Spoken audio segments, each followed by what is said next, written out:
name is Antoinette, and today I want to talk to you about what it means to try. The word try is one of my favorites in the English language. I enjoy the possibility that lies within it. Giving something a try means you're willing to dabble, willing to take a risk, willing to step out and try something new. It also signifies that you're willing to trade comfort for a new experience and an unpredictable outcome. It's funny, I've said the word willing 4 times now. Maybe I should do an episode on willingness too. But back to try. I've recently been in a huge slump. I believe in playing big, but playing big involves risks. It's like walking a tightrope, or mountain biking a really rough and elevated trail, or daring to dive to the farthest depths in the ocean. Playing big is fun and exciting, but it's also scary enough to carve a hole in your stomach. And it can take a lot of energy. It requires regular refueling of the soul, regular timeouts, regular development of the self to become something you've never been before.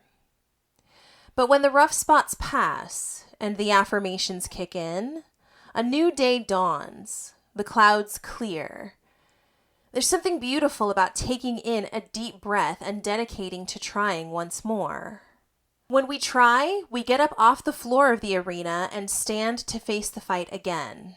Trying tells the universe that you're still in it and not to count you out. Trying opens you up to learning new lessons and taking a new fork in the road on the journey. We grow when we decide to try.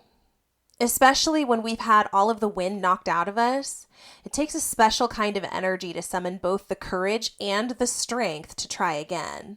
And when I get particularly down on myself, I try to always remind myself of all that I would not have had I not tried. The same is true of you. Every bad day that you've ever had, you've survived. Somehow you made it through. And if you're listening to me right now, chances are that you've made some good turns along the path of your life, regardless of how many not so good ones might be mixed in.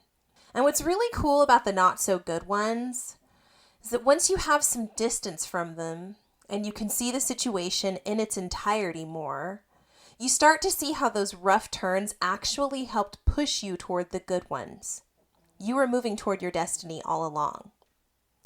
3 other things I want you to remember. First, trying is the opposite of giving up.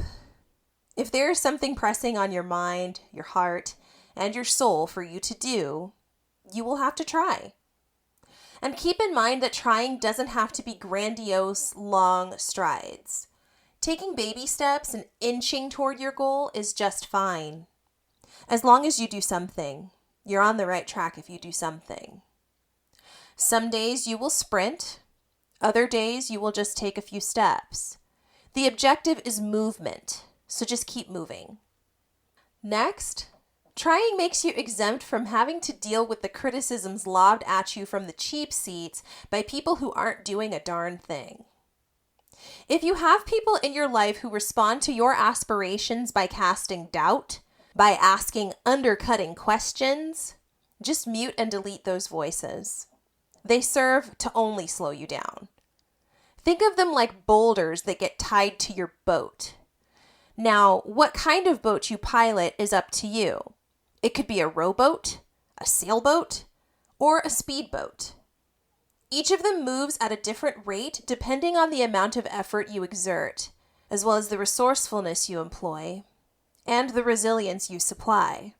But regardless of your vessel, strapping boulders to it will undoubtedly slow it down. Naysayers, critics, the overly righteous, who tend to also be the ones who would never dare to summon the courage to step out on their own creativity and gumption the way that you have no business trying to influence you with their self-limiting beliefs. Tune them out. Lastly, and this is perhaps most important, remember that you're allowed to try and try again as many times as you need. Especially when you're going for the big dreams, you will need multiple restarts. Murphy and his law will show up to throw some speed bumps at you. You will experience setbacks. At times, you will need to take a rest. But as long as you get back up to keep trying, you're fine. It's not over until you win. Fill me in on anything you're currently trying for by writing to me at info@middayreset.com. I'd also love it if you'd leave us a review and tell the world everything you enjoy about the reset. You can also follow me on Instagram at The Midday Reset. I always enjoy hearing from you. Take care, my friends, and I will see you next time.